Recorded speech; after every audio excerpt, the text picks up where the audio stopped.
You're now listening to Sound Talent Media. Check out more shows at soundtalentmedia.com.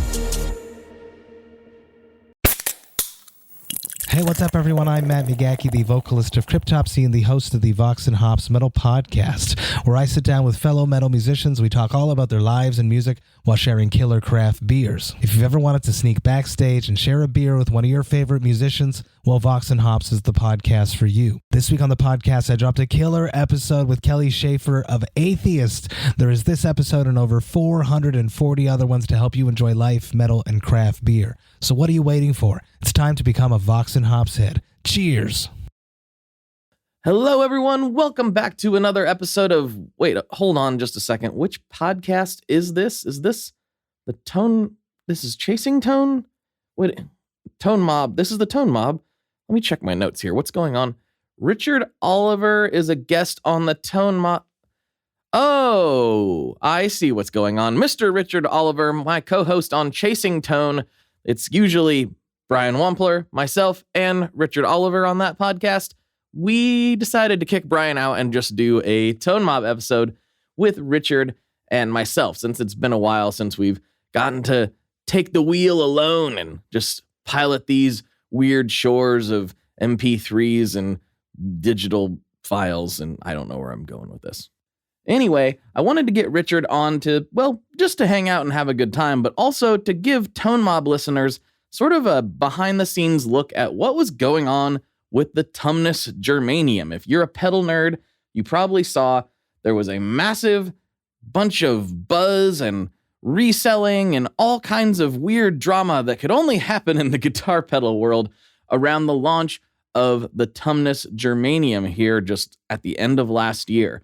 If you don't know what I'm talking about, I'm sure if you Google Tumnus Germanium, you will find threads. If you go on Facebook and any of the forums and do a little search, you'll find some sort of drama, because I guess that's what the pedal world thrives on. So Richard and I dive into that a little bit. We take some time to kind of analyze what exactly happened and maybe why it happened and what could be done to prevent it. Honestly, spoiler alert, not a lot. So we'll get into that.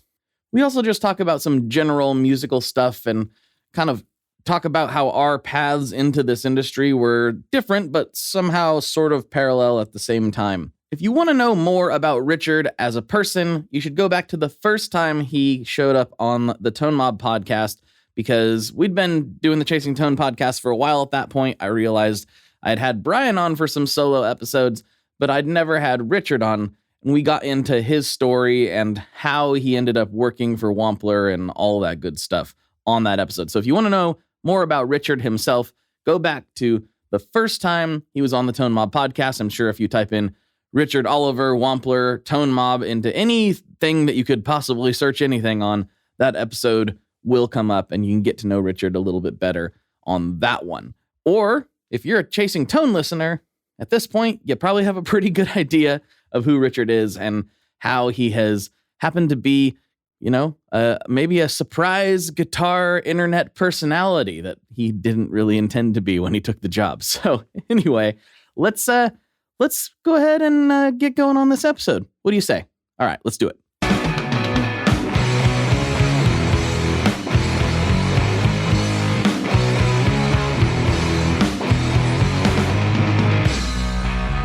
Hello, everyone. Welcome back to another episode of the Tone Mob Podcast, the show about guitar stuff occasionally, sometimes. I'm your host, Blake Weiland, and with me today, I have somebody that I've never talked to, Mr. Richard Oliver of Wampler Pedals. What's going on, dude? If it wasn't you I was talking to, who was it? Over probably about 200 episodes now. I think it was somebody else. Okay. It's going all right. Yeah. How are you doing? Not too bad. Let me just knock this microphone stand over that's over here that nobody could see. That's cool. That's professional. It would give us a great opportunity to talk about the very beautiful looking new microphone in front of you, though. Oh, yeah. It's a little bit of an experiment. So if you notice things sound different, whether that is good or bad, dear listeners, go ahead and let me know. I am trying a new mic. The Lewitt... I always forget the letters. LCT 440 Pure. I usually use a dynamic mic. I've been using a Universal Audio SD1 for the last year or so. but trying out this condenser. So we'll see how it sounds. You might hear me like smacking more or something. Hopefully not, but we'll see how it goes. But so far, I really liked it on the tests that I did last night, and I really like looking at it. And I really like not having a giant pop filter in my face. I really like that. Yeah, no, it looks really, really nice. From my headphones, but we're streaming, so who knows? But it sounds pretty good. Sure. You sound very clear. I've heard good things about them. Experiment, let me know. Will do. I've got that, and I've got the kind of their, I guess you call it the SM50. Not 7. Yeah, SM57 kind of killer. It's not exactly that, but that's how they sort of spin it in the copy, I suppose. And they don't say that in the copy. That would be kind of illegal, probably. But they definitely. I don't know. You can get away with quite a lot in copy. Do they use the word powerhouse at all? It is a powerhouse of a microphone. And let's see, what's another good one they use? Like like synergy and uplift. No, right. They don't say any of that stuff. As long as I don't say, let's elevate your tone with this powerhouse of a microphone. I would immediately stop buying it at that point. Artificial intelligence has done a lot. No, elevate nothing. Elevate. What else have you? Come on. What else have you been up to this week? What else have you been up to? Oh, it's been a weird week. Trying to cram in so much from the New Year stuff. I did a year-end review podcast with my friend Dewey from Pure Pleasure. That dropped on Tuesday, and just trying to unbury from the triple day weekends twice in a row was a little more than I expected this time around. How about yourself? Pretty similar, actually. So I didn't really get any time off work. I probably had just 2 triple day weekends because Christmas kind of fell and New Year's next to a weekend. But then afterwards, everyone started hassling me again. But we've had a busy old week. Designed a couple of pedals, written a couple of manuals, that sort of thing. So exciting stuff. Quite excited about our next product. Wampler's next product, that is, sorry. I think that's going to be going on my board. In fact, I've been planning a new board, and I don't know, I have this kind of weird loyalty to pedals where I'm like, I'm going to remove this pedal. It's been on my board for 4 years, but I am now upgrading it to a slightly different sounding pedal. I feel slightly mournful for the pedal that is going. Is there something wrong about that sort of feeling, or is that normal? I mean, that's probably why out of all the pedals that I have, I've probably sold or traded 10, maybe max. It's hard. And four of them were just the standard colorways of ones that I had multiple colors of. So I kept the custom colors and got rid of the standard colors. So I mean, I seem to have a bit of separation anxiety, so I think it's totally I have a normal. lot of it. I have board separation anxiety. That's what we should call it. I'm quite excited about it because this pedal, I don't want to say too much, but it's such a simple thing, but it is probably the pedal that I've been missing. And I've made do with a pedal that kind of did it pretty damn well without me worrying. But this one, I'm actually excited about putting on my board because I know what it does to my sound. And again, it's very dependent on the amp you're using, and I'm using the Soldano, which isn't the cleanest of amps, so it works really well with it. But, oh man, I'm so excited for it to come out. It's going to be so good. I am excited as well because, well, I can't say anything about specifically why, because then everybody would have a good idea what it is, so I'm not going to say it. At this point of a recording, and I nearly caught myself doing it, I would grab it from in front of me and wave it around at Blake as we were recording the Chasing Tone podcast. But as apparently this is being recorded on video, that could be really dangerous, so I'm not going to do it that time. Depends on when the pedal releases, so... But I don't know that at this point, so let's play it safe. Nor do I, so we're definitely going to play it safe. But yeah, that's been my getting back into the swing of playing guitar. I took a week off playing the guitar over Christmas because I was getting over the sickness and kind of just generally chilling out a lot. And I thought, I can't be bothered. And coming back, I am better than I ever was. A week off has just let my brain kind of bed in a number of things that I was working each year. And I've just decided now, every year at Christmas, I'm now going to have a break from guitar because it beds in, because I have lessons every 2 weeks and I'm constantly practicing a tune and trying to play all the other tunes. I never really get a chance to take a breather. And when you do take that breather, you worry like, will my speed be down? Will I have forgotten the solo to this song? But then when you go back, I always find I'm better. So I think that's an important lesson. It's free as well. Aren't I generous? I think it can be. And I do want to touch on that a little more, but I realized we've been recording this for almost 8 minutes, and there have been a lot of new Tone Mob people come in. Mostly, I have to give credit where credit's due. The Phil McKnight episode brought in a lot of new people into the Tone Mob circles. So thanks, Phil. That was an awesome episode. So I'm realizing that there are possibly people listening to this right now that don't fully know, because we just kind of jumped into it like old chums, because we are at this point. First of all, Richard does a lot of social media. We call him the man of many hats over at Wampler. He does a lot of things. He's also the co-host along with Brian and I on Chasing Tone, which is why we joke that we've only talked like 200 or so times before this. And then also, if you want Richard's full story, there was a Richard focused episode. I think we did that in 21, early 22, somewhere like that.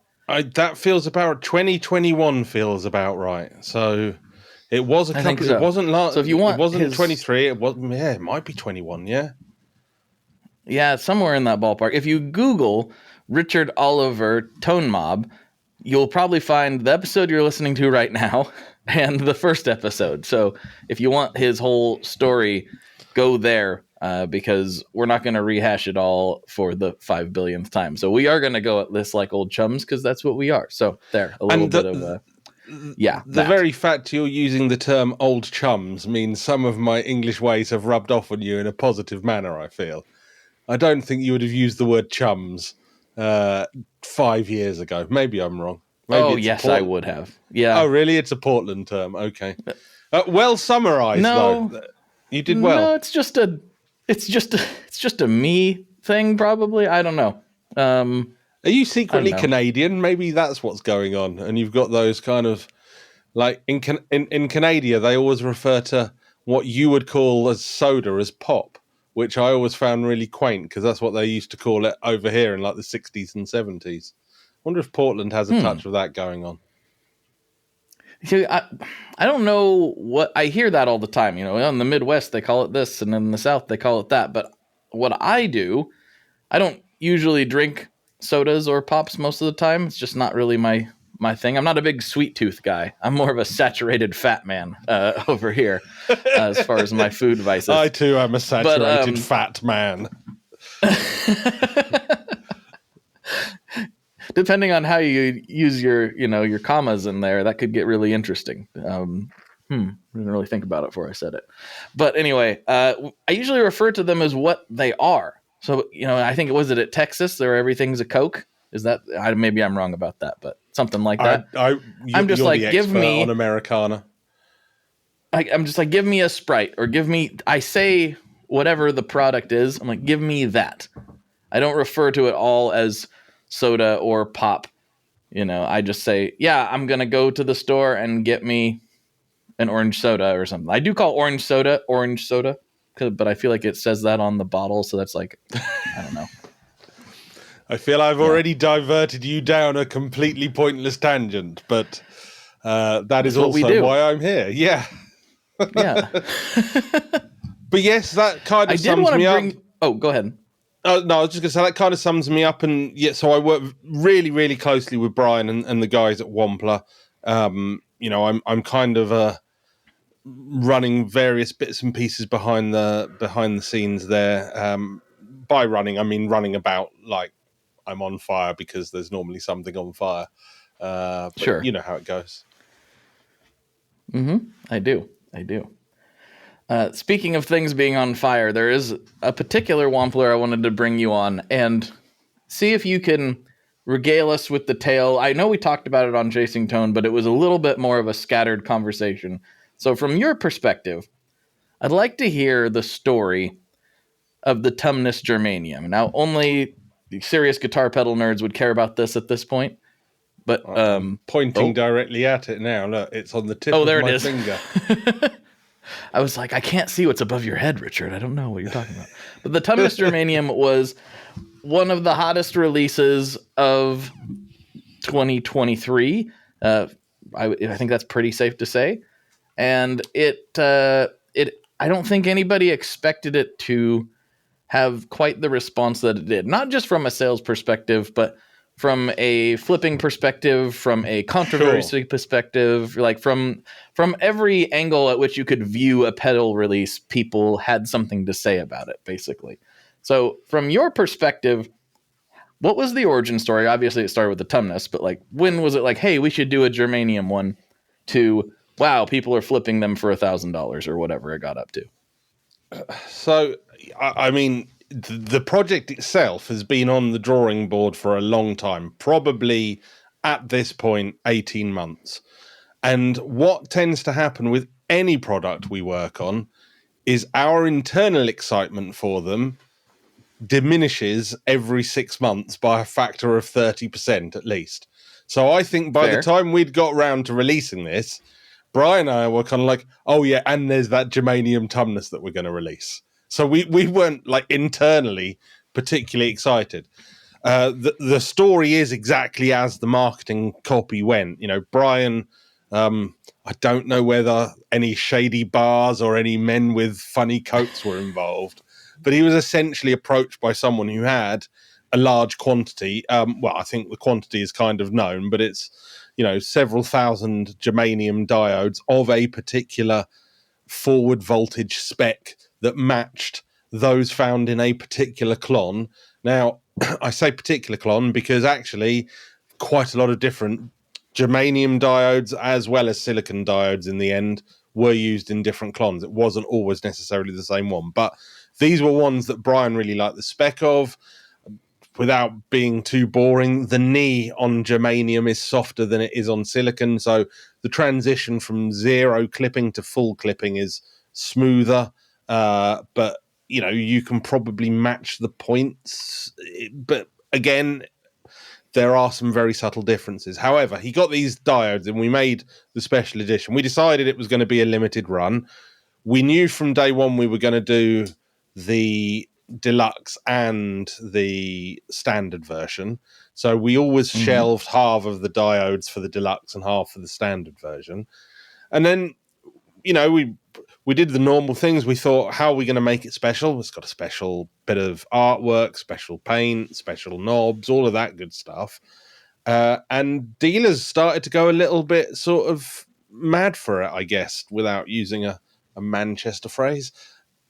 We got people ringing us up going, can we buy more, before we'd even sold it? And we thought, that's a good sign. So they've obviously got faith in it. But we had no idea how quickly it would fly off the shelves, because we've done many special run editions previously, including one this year where we did the Black 65 and the Tweed 57, which people have been asking us to re-release for years and years and years. So we went, fine, we'll do a limited run re-release. We probably still have a dozen or so of each hanging around. They did not fly off the shelves completely. They'd sold really well, but we didn't sell them out in 24 hours. With the Germanium Tumnus, we'd sold out within 2 hours online. My online stock had gone within 2 hours, and we then created a sort of back order system, and because we had some being shipped across, that sold out within 8 hours, I think. And then we started taking pre-orders, not knowing how much germanium we had left. But what we hadn't accounted for, of course, at that point, was all the other online sales, including things like Reverb, which had done crazy numbers. So we had to have a meeting the next day and be like, well, we've done really well here, but can we fulfill all orders? And the answer was, actually, we can't fulfill all of the pre-orders, but we can fulfill all of the back orders and most of the other bits and pieces, etc. So we made the decision to tell everybody in advance, we're not going to be making any more, but we are going to be making the Tumnus Deluxe. And, if you've pre-ordered the Tumnus, then you're on that list. And of course, that caused us a bunch of fun issues, because everybody then was like, well, I want to be on that pre-order list. And we're like, really? Okay. So essentially, I don't think we're going to struggle to sell the Deluxe when it comes out, probably in a few months' time, 4, if I was a guessing person from now.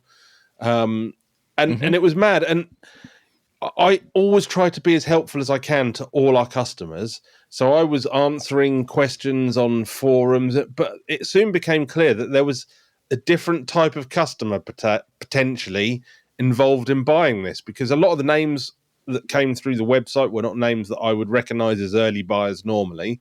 And then suddenly they were being sold on eBay for $500, $600, $700. I was like, okay. So we just did not predict that there would be a flippers market for this special edition. I think it's just that simple. We thought this will be a hit with our fans. It's a great pedal. If you've already got a Tumnus, then you'd buy one of these because you'd want to have the collector's edition as well. But we did not think we would sell all of our stock out, which was a big number of stock relative to what we would shift in a year for a normal pedal, probably, in 24 hours. But it did. It all went and sold really, really well. And, a lot of people have come back and said, why didn't you price it more? Well, we didn't want to scalp people. We're not, we're not in the business of making money for, we all like money, of course, but we wanted to give a really honest price for a good product. And if you ask me, we probably should have priced it a bit more, but we sold it incredibly quickly. And we got a lot of people telling us how terrible we were for doing that, which really surprised me, as I always thought, America, land of capitalism and all that. But apparently they don't like it if you sell something out before they get a chance to buy it. Sort of what happened. They don't like missing out. They feel like they're missing out, and that's very offensive to them, because some people take this as, and it's not right, and if they sat down for 5 minutes and really internalized it, they'd realize this wasn't the case, but they take it as, oh, well, your money's no good here. Like, they're not used to being told that they literally cannot get something. It's like, no, it doesn't physically exist. We can't give it to you because it's not possible. I wish we could. They internalize that as, well, my money's no good here. And a lot of people in America don't like to hear that, because money's good everywhere, right? Sure. Definitely everyone's money is good on our website. It's just when we run out of stock, and it's there. We try to predict this based on previous sales. Sometimes the internet has its own effect. There was some magical formula of the words Tumnus, Germanium, and beautiful silver paint that happened, and it just created everybody's demand levels going through the roof, and we are where we are. But it is a lovely pedal to have on your board. I'm not going to deny it. It's definitely worth the asking price. Would I pay $700 for it? Probably not. I'd probably go and buy a regular Tumnus at this point. If you go back to the Chasing Tone podcast that we did with Brian, like right after the drop, Brian was like, do not pay this. It's not worth $700. It's not. And he's not just saying that because he would rather you bought something else from him, because that doesn't matter. He's already sold them. He's saying it because literally you should not spend that much money on that pedal. But if people want to, that's their own prerogative. Well, but that is what drives the flipper market.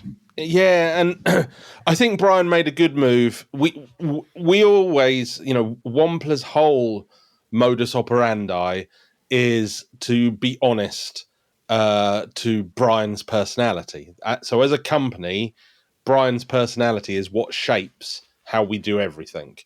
And Brian is generally a nice guy. I mean, I'm sure there are times when he shouts at me in the middle of the night, but I'm too far away to hear it. But, you know, the reality is he likes to do things a particular way, and he's always very transparent and tries to be as ethical as he can. That's a fact.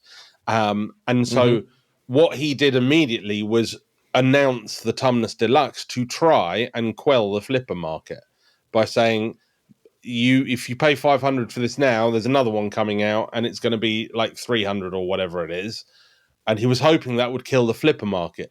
I think all it's done is primed the market ready to flip that pedal for like 10 times its price, which again is beyond our control, and I hope that isn't the case.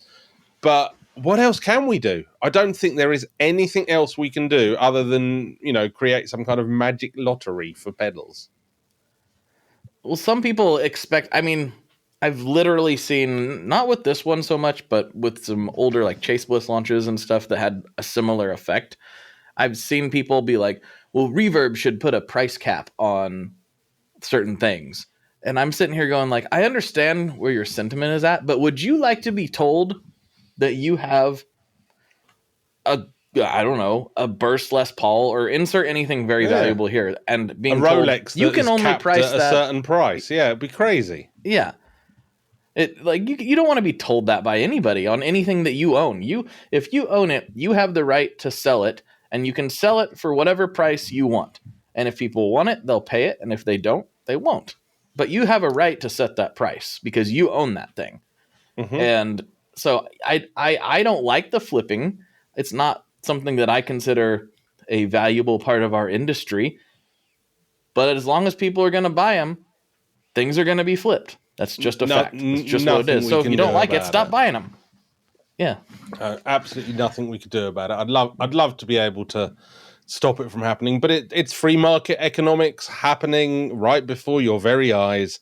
We could not have predicted this in the time scale it happened. There's so many different things happen to make this happen the way it has. There's just no way we could have predicted it. But I'm very happy it's successful. I think it's a really solid pedal for its money as well, because you are getting a bit of the vintage Germanium love, but you get, you know, that is a really nice finish. The anodized controls, they're not cheap. They certainly add a few cents, dollars. I don't know exactly what they cost per thing. So I think it's a nice pedal, and I am going to be putting it on my board when I rebuild my board, when I get over my fear of rebuilding my board, which is what I currently have. By board, do you mean eBay?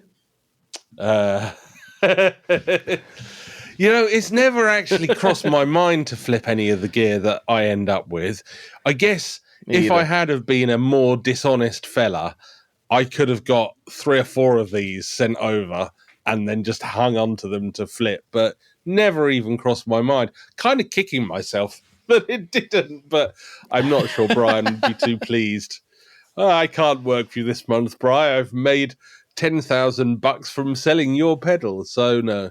I don't sell a lot of gear like yourself. I've sold a few bits and pieces, but it's generally where I sold my mini tube screamer because we made the Moxie. I sold my Flashback Mini because we made the Metaverse, which covered lots of other things. So if we've replaced something, then I'll sell it. But generally speaking, I don't flip any of the Wampler stuff, especially the stuff I've designed. I feel they're all like my little children, you know, so I'm not going to flip them. And that kind of freaked me out over Christmas. I was looking at the Wampler website. I was like, I've actually designed half of the pedals we sell now. That's quite an achievement in 4 years, I think. I'm not asking for cigars or pats on the back, but it actually really shocked me when I was like, I've actually done quite a portfolio of pedals. I should find some time to play more guitar, though. That's the problem. But yeah, crazy release, man. But very happy for it to be successful. I think you know, Brian is one of the Wampler Pedals. I came in as a customer because they make great pedals, no doubt about it. Brian has magic ears and magic germanium diodes that he secretes away into special stashes. Hi, I'm Vincent, and I'm here to talk about the Mercury X. My dad's always going on and on about how cool Maris is. He really went off on one about the Mercury X the other day. He said something about a 4,800 hertz sample rate and 99 preset locations and 33 banks, and something along the lines of the most advanced reverb pedal ever devised by man? That's all true, but I only care about one thing. This pedal sounds sick. So make sure you check out the Mercury X and all the other fine products at maris.us, as well as fine retailers worldwide. All right, Dad, now can I have my Pocky?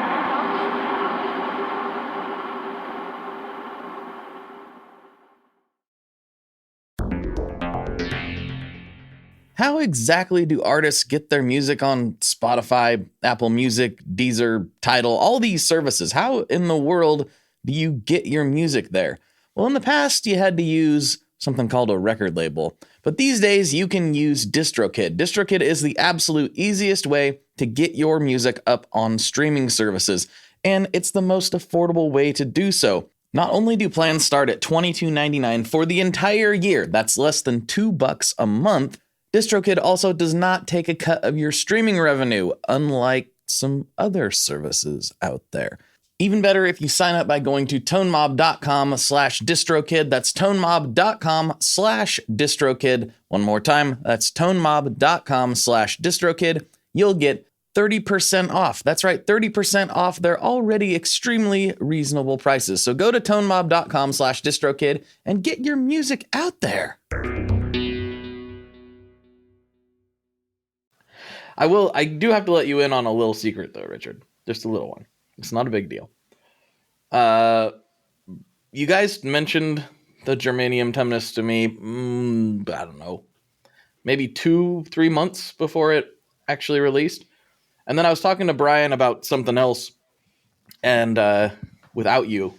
And I don't remember what it was. And he brought up the Germanium Tumnus. And I said, Brian, you know that's going to like absolutely smash, right? And he was like, you think so? Because look, granted, I didn't think it was going to do what it did. That was even, exceeded my expectations, but I knew it was going to smash. Yeah, and I love the fact that you were able to predict it, because honestly, for me and Brian, I guess we've been too inside our own world to actually really consider it in the same way you did, because we've looked at the numbers for every single release. We've had some stellar releases over the years. The Ratsbane, the Bell, some of these pedals sold ridiculous quantities.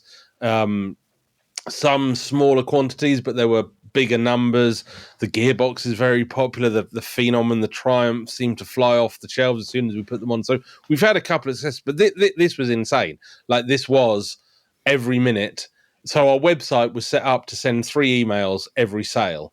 So it would send one to me, Brian, and someone in our packing department. So we knew about every web sale. So it meant we had 3 times as much web traffic per sale as we probably should have done, which is why at one point we broke our Google, account limit. And they were like, nope, you cannot send any more emails. You've sent too many. Because literally we were getting a sale through every minute at one point, and it was lovely to see, because the website actually held up. The email system didn't, but the website was like, yeah, throw another one at me. So I think we could have, it's a shame we didn't have more product to fulfill orders, but it's going to become a legendary pedal now. There's no doubt about it. It's going to find its way into the annals, certainly of Wampler legend, but also generally pedal legend, because it did a thing at a time. Much like the Klon will find its way into pedal legend. It's the first IKEA-themed DIY ensemble. Yeah, another brilliant Klon-themed release. And I love, and not to beat this dead horse, but it's just so funny how a lot of people think that they develop all these theories outside looking in about how this world works. And they think, by that I mean like the pedal world. And I'm sometimes astonished by the level of complexity that they think goes into these things. It's like, you're talking about a lot of people that started out huffing solder fumes in their garage. It's not this big cabal of, like none of us know what any of us are doing ever. Right. Like we don't collude with releases because we don't need to. It's like if someone releases something, we're like, oh, look, they've released that. Isn't that cool? There is no collusion at all. But there is no doubt what Josh did with the Not a Klon, we've said it on Chasing Tone, was pure marketing genius. And I wonder what it means for the future of JHS. I wonder whether they're going to develop a bigger line of DIY kits like that, whether that's going to be a bigger part, whether that will reinvigorate him to do some new things. I think it's fair to say he's going to do some different things next year, well, this year. So I look forward to seeing that. I think Keeley's got some great pedals that have just come out and that are coming out. So I think we went through a bit of a dip last year where I probably wasn't very excited about pedals. I'm probably as excited. I'm as excited by pedal releases now as ever before.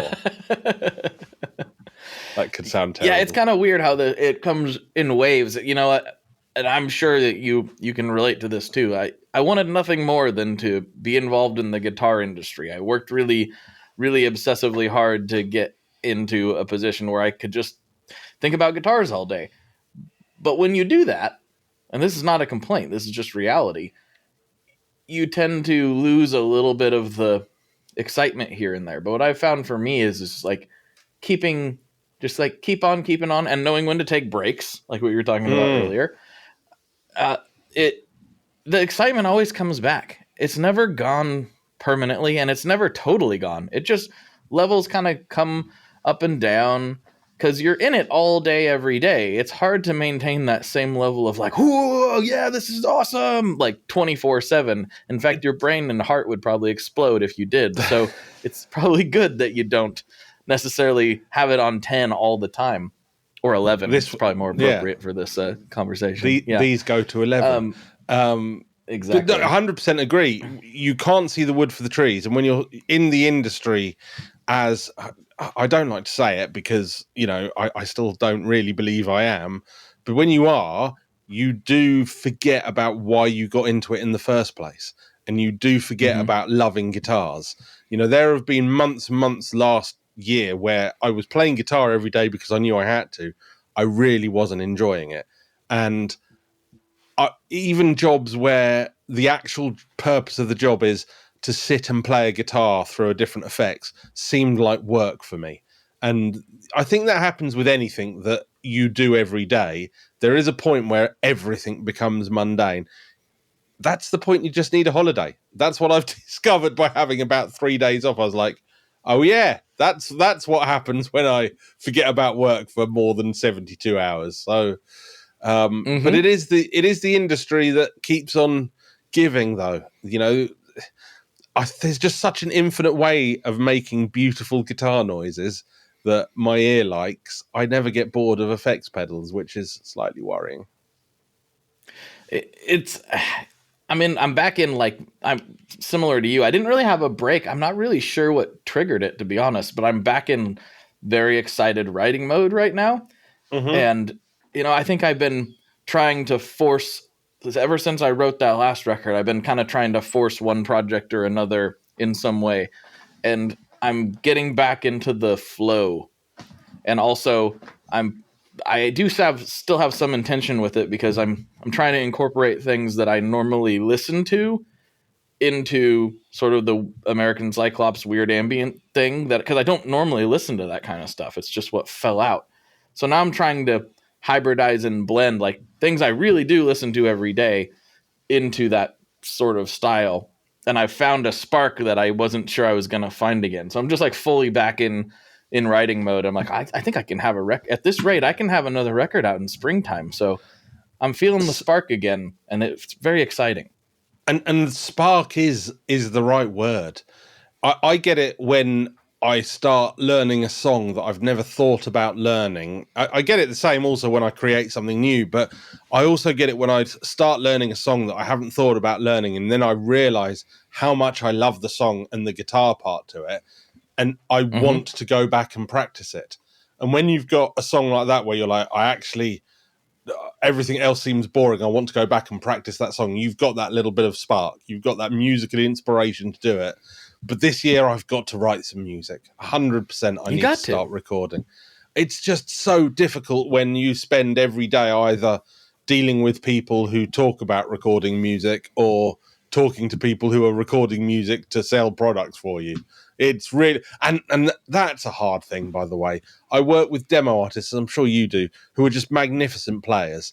And they're just like, oh, Richard, this piece doesn't sound so good. The triplets here, they're not as fast as... And I listen to it, I'm like, that's better than anything I will ever do. And he's just done this for a little week, you know, of making a demo. So, yeah, it's hard, man. But yeah, this year, I look forward to hearing what you come up with, man. Have you used the Omnichord? Yeah. Dude, the Omnichord, I don't remember if I sent you, I posted a teaser track that, of course, the algorithm hated and nobody saw. But I did see the teaser track, yeah. Oh, did you? Okay. Yeah. That started with the Omnichord. Nice. You can hear it in there.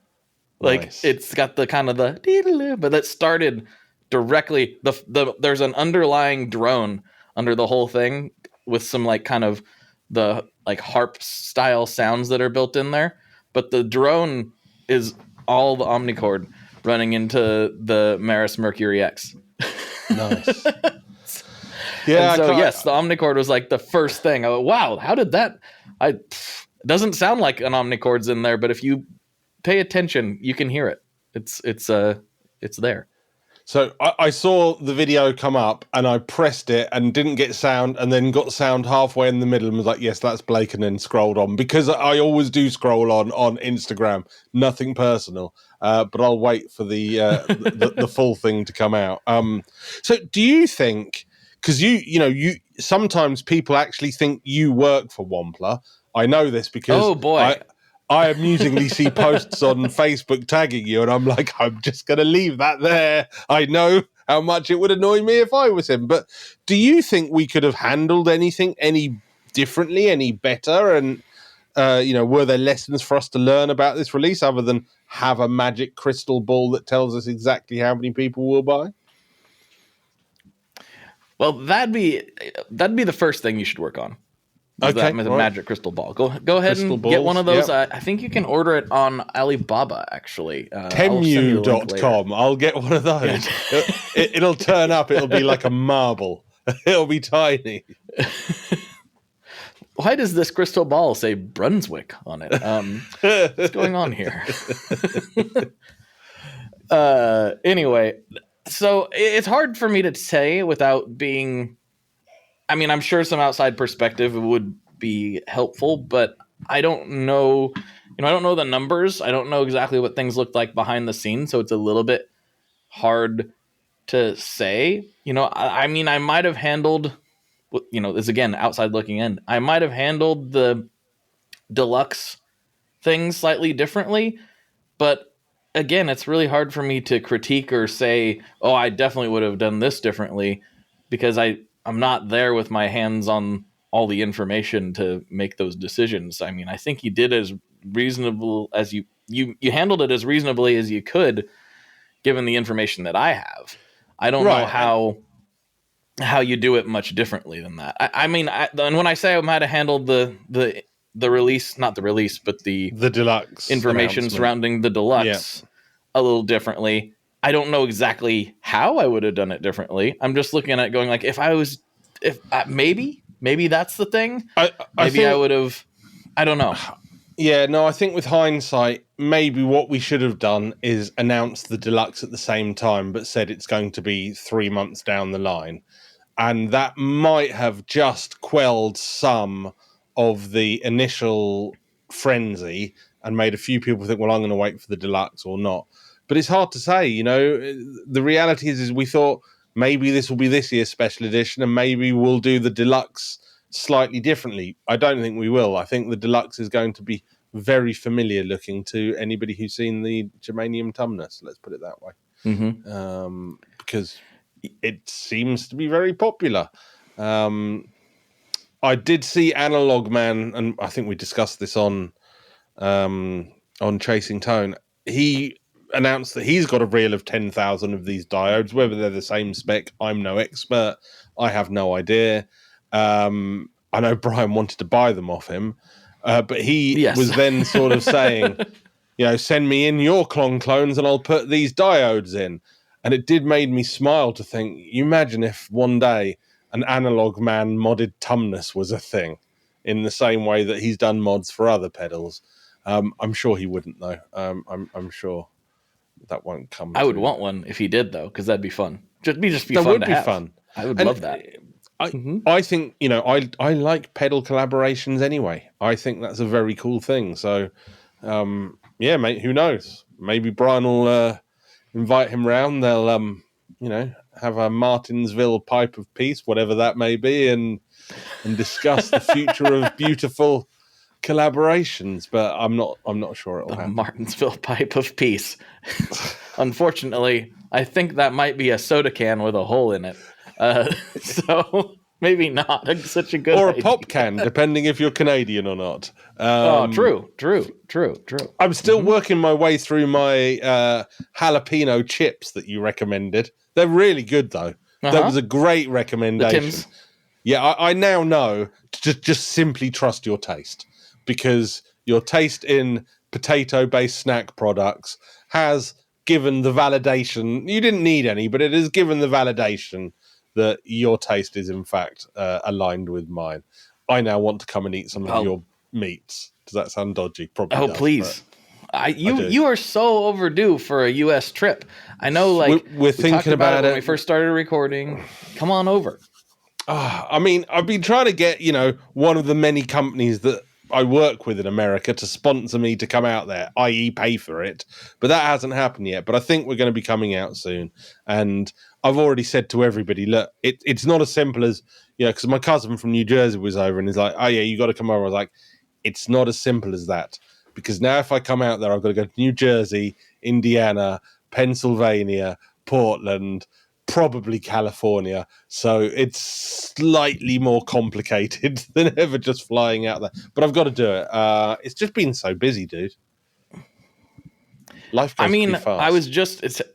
It sounds kind of weird to say, and I would love to have you here in Portland so I can show you some of my favorite places and all that. But I was just talking to my wife. I've got 12 people in New Jersey that I actually need to go see at some point. So I'm just saying we could simplify a stop. Yeah, that could be really good. And my nephew is going out to Nashville soon.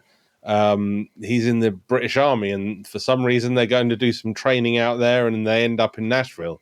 I'm like, I am incredibly jealous of you. He's like, yeah, we got 3 days, and I've booked an Airbnb on the Strip. I'm like, I am now trebly jealous. Oh, not on the Strip. You.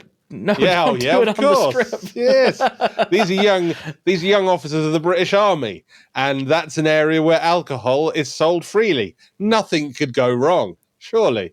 Nothing. Yeah, it's sold freely for hours and hours, and there's just lots of,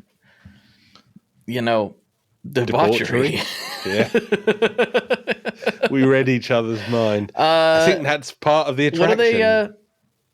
What are they doing in Nashville? Are they learning how to two-step for the British military, or what's going on? I don't know, and I'm probably not allowed to say even if I did. But I don't think Nashville was where they're going to. I think they're going to Fort somewhere or other. But aren't all your military bases called Fort something or other? A lot of them, yeah. Okay. Fort something or other. That seems I don't know. about right. Fort Cowboy, something like that. Ah, yes. Fort Cowboy, Tennessee. That's my favorite military town. Nothing but Wrangler jeans and Copenhagen for as far as the eye can see. What's Copenhagen? Oh, that's chewing tobacco, is it? It is, yeah. See, I've learned. This is good. See, Martinsville's rubbing off on you. Oh, the less said there, the better, I feel. We are brought to you today by Sweetwater, specifically the Gear Exchange. You may have heard about this. This is a place where you can go to buy and sell your used gear.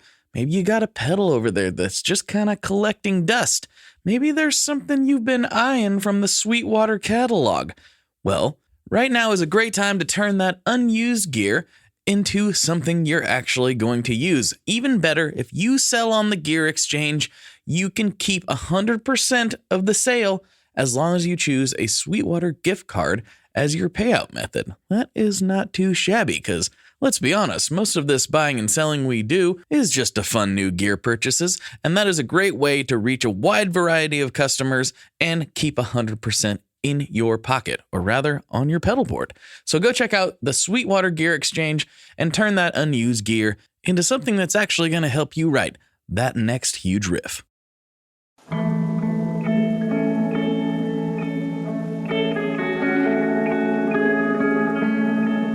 Hello there. I'd like to introduce you to your new best friend, the Chase Bliss Audio Lossy.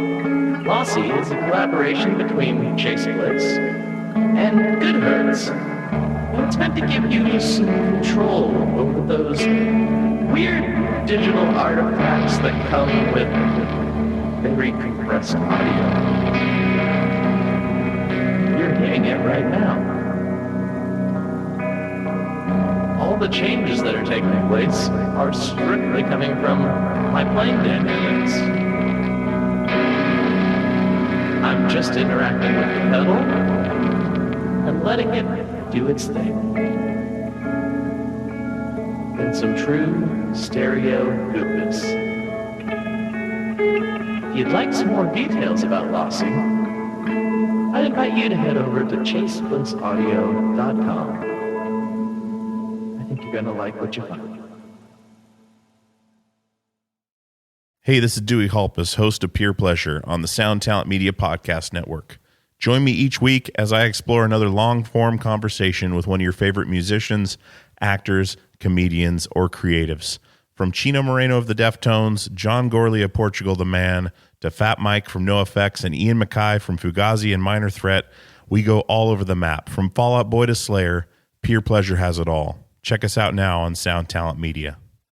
I did do something very cool today while I was kind of pottering around at my desk. I watched Marcus Reeves do a live stream on Instagram. Have you had him on your show yet? Mm-hmm. He is like my kind of pedal builder because he's very meek about his own skills and his own kind of business he's building. But I love his business and I love the pedals he makes and I love the artistry that goes into everything he does. Like his selection of special transistors like literally made my mouth water. I'm like, this is a guy that I want to talk to more and more. So I love that. Watching that business sort of come up from basically an idea probably to where it is today, it has been very awesome and long may that continue. But it did show me what a nerd I am because I actually really enjoyed watching another grown man hold up tiny electronic components and tell me why they're better than other tiny electronic components to make sounds for a guitar that I'll probably only ever play in my bedroom study. Or Absolutely. whatever. So what? Yeah, it should clarify for the listeners. That's Marcus Reeves is from Reeves Electro, and he's a pedal builder. And yes, he has come on the show, and you should all definitely go back and listen to that episode to get his full story. But not only does he hyper nerd out about this stuff, he also, just like he makes these types of pedals. When you open them up, you don't want to put the back on it. You just want to stare at it. In fact, you can buy some with hours. Clear plexiglass black back because there's just you're gonna just want to look at it. I love them. I really want to get one. I should buy one this year. That's my other New Year's resolution. Then buy a Reeves Electro Fuzz. I think I'll do that at some point. That's a good resolution. Yeah, that. Cool dude. We talked about really it briefly on Chasing stuff. Tone. But do you have any like real deal resolutions now that you've had some time to sit with it? I know neither of us are really New Year's resolution guys, but no, I mean move more, eat less. That's definitely on the cards. I'm less concerned about getting into a band these days. I nearly got into a band last year, and the reality of getting into a band made me think twice about wanting to be in a band because I just feel my schedule is almost impossible to fit around other people. and actually writing and producing my own music may well be the best thing for me to be doing right now. Maybe having a few jams. So I think my kind of creative ambition this year is to put out a few more tracks, maybe another album. That might be a cool thing to do. That's what you should do. I mean, I have a similar conundrum. I really enjoyed playing in bands, and I did for a long time. But trying to, and honestly, it's a choice. It's not like it's not like it'd be impossible. But my priorities are just in a different place. Like I'm not going to go on tour. I'm not going to do any of that. I don't even want to go out. Like the idea, some people I know love doing this, but even the idea of being like, oh, it's Saturday night, I better head over to Billy's Burgers and Brews so I can play the blues jam. Like, it has no appeal to me, you know? Like, I just am, I appreciate it, and then I'm glad that those outlets are there for the people who do enjoy it, but I'm not interested. It's just not my scene, not my thing. I totally agree. I want to be one of those people that would enjoy it. I wish that I could make it such a big focus of my life that is what I did. Brian does but it. it just Brian does it all the time. But he didn't. Well, he didn't for a while, right? He took a big break from it, but it just wouldn't fit in with my lifestyle. That said, around here there isn't much of a live music scene. There is in the nearest city, but in the villages near me, the best you're going to get is an Eric Clapton or Phil Collins tribute act, and nobody needs either of those. I'm just going to put that out there. As much as those artists have skills that I massively appreciate, especially Phil Collins behind the drum kit of Genesis, no one needs to see a Phil Collins tribute act. It's just going to be really depressing. No, I just want to see Phil Collins. I don't want to see Phil Collins. And whatever. I don't think we're going to see him perform again. But no, I don't want to see I do like tribute acts. Don't get me wrong. I do like a good tribute act. In fact, I spoke to a friend of ours, Lee Harris from Source Full of Secrets, who just casually mentioned a few things while I was on the phone call. Like, oh, yes, I spoke to David Gilmour yesterday. He rung me up. I was like, oh, all right. Okay. Just your average run-of-the-mill type thing. Oh, yeah. Normal Tuesday. Mm-hmm. Yeah, exactly. Yeah. He's calling me all the time. Yeah, I was like, it's funny. I had Roger Waters on the phone and Paul McCartney's on hold right now, you know. So, hold on, I'll have to call you back. Keith Richards is ringing me. I'll be right back here. Yeah, it's crazy to think of, but yeah, I love being on the periphery of that world. I don't think I'm ever going to get any closer than the periphery, but you know, Lee's a good friend, and I enjoy talking to him. But it is crazy to kind of hear the names of Gilmour dropped into conversation like that. I was like, this is interesting.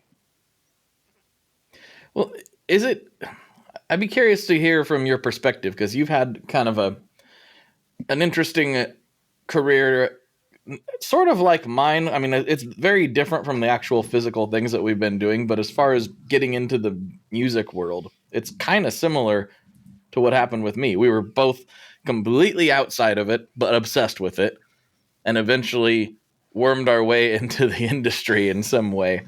But does it ever astound you? It does. It does to me. Like, it astounds me how small it actually all is, even with big names like that. Like, it blew my mind being like, oh yeah, you know, I was talking to a JD Simo, and he was like, oh yeah, I was just in a session with Paul McCartney the other. I'm like, wait, what? Yeah, you were doing what? Hold on, you know, and it happens somewhat regularly now. Like, you were talking to Lee, and he's like, oh yeah, David Gilmour. These people who seem sort of mystical and almost like they're barely even real, you know, because they're such icons in culture. No, they're real. They're just dudes, as it turns out, and they happen to have a lot of success, but they're just people, and those people talk to other people, and the music industry writ large is not that big. I talked to some publicists that handle like 20 different artists. You know, it's just not that big of an industry comparatively. Here's the thing. Like, there are still moments where I go, how neat is that? But everyone is just a person. But I think there is also a thing in the music industry where the more famous you are, the more casually you try to drop things in. Like, the more famous people you work with, the more casual you'll be like, Yeah, I was just like polishing some tracks for Ringo Starr, and Robert Plant just gave me a call and said that but you know, this is normal for me. It's a Tuesday, etc. But I think that does happen. But I caught myself there over Christmas. I was chatting to a famous arranger called Richard Niles, who I've done some work with via another client. And he's the guy who did the horn section and the arrangements for the Swing Out Sister song Breakout, which was a massive song in the late 80s. And that horn arrangement was everything. And that riff was the whole song. And I was just like, it's kind of crazy. And we were driving home last night and I was listening to a bit of David Bowie, and I was listening to This Is Not America, which he did with the Pat Metheny group. And I was like, oh yeah, Richard Niles worked with Pat Metheny. I'm one step away from Bowie greatness again. And it's crazy. It's like everybody cool always works with everybody else cool. And, you know, to just be circling that circle is really fascinating. I wish that the printed word wasn't so valueless anymore. I wish magazines like Rolling Stone and over here, NME and Melody Maker were still the force they were. Because I feel a career as a rock journalist in the 80s would have been amazing. Now, I feel that you're just going to be competing against ChatGPT and rubbish articles online. But I love all the stories in the music world. I love hearing, oh yeah, I did that, and that's why it sounds like that, or, you know, famous squeaky drum pedals, or any of that little ephemera that makes up music trivia. That's what really kind of makes my brain go, you never, you know, realize that something so simple can change so much. I know the last thing you want to do is hear me talk more, but with that in mind, did you listen to the episode I did with Chris Gill? Chris Gill was, he wrote a book on Eddie Van Halen. He did a lot of interviews with Eddie. He worked for Guitar World, still does do stuff for Guitar World and Guitar Player, and did a ton of stuff right in that time period that you're talking about. It was a fascinating conversation. So it's probably 2 years old now, 2-ish years old, but that's some evergreen chat right there for anybody that missed that episode. Chris Gill. I'm queuing it up exactly right now. I don't think I did see it or hear it rather. Yeah, dude's super cool too. I really loved talking to him. He was amazing. I love hearing industry stories. Like I don't know. It's always appealed to me. I always loved reading music journalism. I always loved reading like biographies, autobiographies, you know, and as a kid before the internet, if you got into a band, like I remember going to London just so I could go into like the UK's biggest bookshop to buy a book about Joy Division or Bauhaus, because they're a little bit underground and you wouldn't find any information about them anywhere. Like none of the magazines talked about them or anything. So that's what you had to do. And my brain loves that. I think rock trivia, I think I should go and join a quiz team. There's my 2024 goal. Join a quiz team specializing in rock trivia.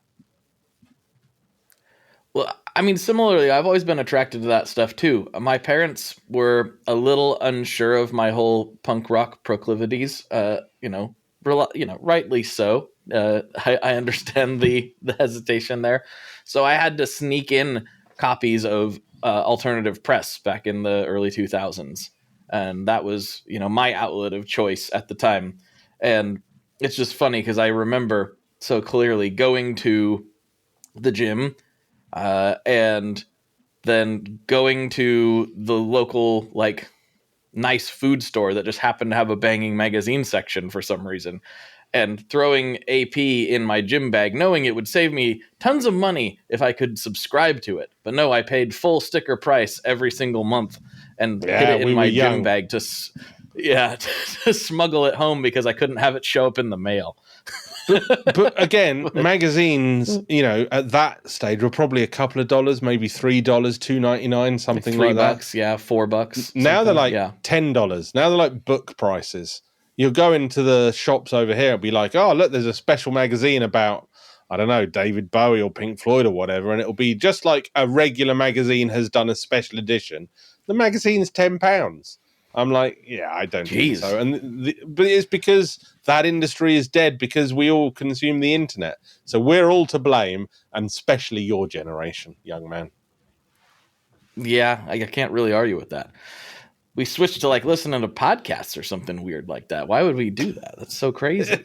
So I found a new podcast recently. I'm not sure you would groove with it as much as me, but you might do. It's called The Rest is History, and it's two English historians, quite sort of middle class, discussing history.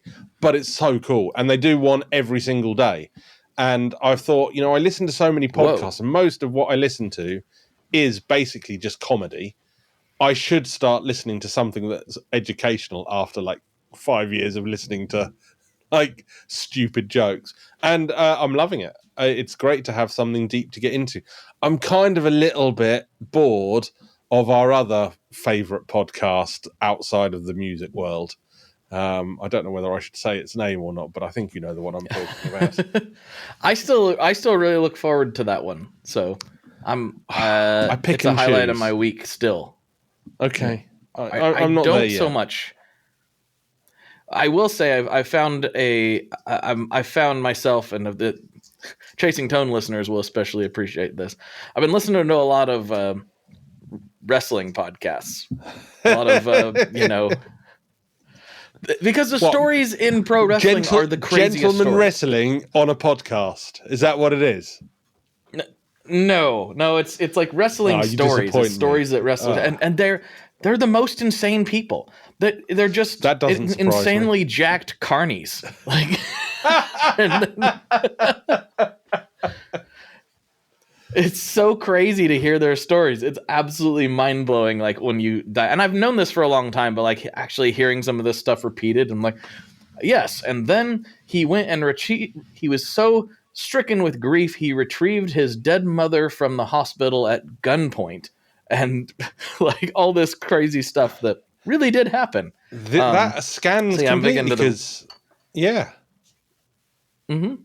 It's a thing. You've got to be crazy to be in that world, and the stories must be twice as crazy. It is wild. Like Hulk Hogan, I unfortunately is pretty well known for being not super honest. But what's crazy about that is there are plenty of stories that he tells that sounds like, he's probably making that up and that's such a lie. But there are just as many other wrestling stories that are 100% true that are just as insane. There's just so many. It's a crazy, crazy world. But it's fun to get a peek at. Sometimes it's very genuinely sad as well. Like it doesn't seem like that outside looking in. I can imagine. Like, that is a crazy sport. I mean, I went to the cinema yesterday, kind of date night with Anna, and we saw the new Ferrari film with Adam Driver as Enzo Ferrari. Dude, yeah. I thought of you while I watched it. It's a great film. Its reviews have been on the positive side. It's got like 6.8 on IMDb, but it's better than that lets you know, because the cinematography is outstanding in it. It's set in 1950s Italy, and the work they've done to make it look realistic is fantastic. But it is truly a sad story, and it's a story of a man and his wife who are dealing with grief whilst also happening to build some of the most beautiful and risky cars of their time in the racing world. Mm-hmm. You'll love it. And it's a shocker as well when certain events play out, which, are historically well known. They're done so well that they actually shock you in the audience. And it's one of those films where I went to it thinking, it's going to be all right, and came out thinking, that's probably one of the best films. It's definitely the best film I've seen in 2024. I've only seen two other films. Perfect. So I haven't seen anything yet, so you're ahead of me. Actually, that's not true. I did watch what did I watch? I forgot the name of it. Home Alone. I'll figure it out later. Steaming Manholes 4. Oh, yeah. The Dark and the Wicked. I did watch that on Shudder. That was pretty good. That was fun. Yeah. You know what I've discovered? I've discovered I still have a Shudder subscription. I only discovered it. Oh, there's a lot of good stuff on there. Yeah, well, it renewed for a year, and I was like, "What? I didn't even know I still had this." So I've cancelled it, but I've now got a year to watch everything good on Shudder. So that's There's a my lot other of New good Year's stuff on Shudder. resolution. Yeah. And I have some recommendations to you that I should talk about on Patreon because they're a little Spicy. Let's put it. Okay. Well, Richard, I've asked you the classic questions before. Do you have any updates? Do you got any new favorite Boss pedals? Do you got anything you'd like to plug? Do you like anything you want to shout out? Anything you want to say right now before we wrap this thing up? So 100% my new favorite Boss pedal is the Slicer. That's been on my board for a couple of years now. I don't know whether it was my favorite last time around. I probably said the Turbo Distortion, I forget, but for nostalgia reasons. But actually the Slicer is a lot of fun because it is a tremolo pedal with programmatic things you can do to it. So it's actually quite useful, but can do a lot. Do I want to plug anything? Yes. StyleUpYourPet.com. Britain's finest retailer of designer pet gears. Of course I do. Of Portland-made dog collars? We do have a lot of Portland-made dog collars. I want to plug the next 2 Wampler pedals because I think everyone's going to love those. And yeah, just shout out to everybody that I work with in the industry because they're all fine chaps, especially those that pay me. That's about it, really, I'd say. All right. That works for me. All right. We'll slide over to Patreon, see what kind of shenanigans we can get into. Thank you for coming on, dude. A pleasure. Richard, this is Blake. And as always, folks, good luck and good tones. All right, folks, there you have it. There is another episode of the podcast. Thank you so much for hanging out. I really appreciate it. Richard and I get into all kinds of other nonsense over on Patreon. So if you go to patreon.com/tonemob for $5 a month, you can get access to the bonus episodes and the ad-free feed, if that is your thing. If you really like this podcast, please share this with a friend. Tell somebody about it. That is the number one way that podcasts can actually stick around, is if you can get your friends and people who trust your opinion to check them out. And it is a huge help. Thank you so much for your assistance with that. I literally could not do any of this without you. Thank you so much. And I will talk to you on the internet very, very soon. One last thing before we totally sign off here. I just want to remind you that if you do any shopping at Stringjoy, that's Stringjoy guitar strings made in Nashville, that will help me out as well. As I've said for years, I'm heavily involved in that company, and I really do think they're making the best products on the market. So if you would like to try custom strings, go to tonemob.com/stringjoy and check them out today. I seriously love what the team down there is doing. I help them out with all kinds of things, and by you supporting them, you are also supporting me as well. And hey, you need some strings, so why not get some custom strings just for your guitar and playing style? Again, the link for that is tonemob.com/stringjoy, and that will take you right to their website, and you can do all your shopping through there, and that will help everyone involved out. So thank you very much. Talk to you next time. We are brought to you by the wonderful folks at Gun Street Wiring Shop. Yes, Gun Street Wiring Shop. I've talked about them before. I used to say based out of Bend, Oregon, but guess what? Sean moved to my neck of the woods. Sean's in Portland. Sean is awesome and has helped me with a bunch of stuff lately. And if you have wiring needs for your guitar, he can help you too. If you want to get weird with it, he can get weird. If you just need to spruce things up a little bit, there's your guy. He takes all the guesswork out of doing your guitar wiring, and he makes it simple, and his customer service is top-notch, and I can't say enough good things about Gun Street as a company. I really respect Sean and what he's all about, and the product is top-notch. I've got 3 different guitars that now have Gun Street harnesses in them, and I could not be happier. So go to gunstreetwiringshop.com and check them out. Hi, this is Chad Nicefield. And this is Justin Press. We're the host of Making Waves, the Shiprock podcast, a part of the Sound Talent Media Podcast Network. We're inviting you to sail away with us on an epic journey in musical enlightenment. Every week, we bring you only the best artists in rock music and discuss everything from the cruise, to the stage, to the saga of being a professional recording artist. We'll have lots of special guests along the way, so tune in every week. Your stateroom is available every Monday morning, so welcome aboard.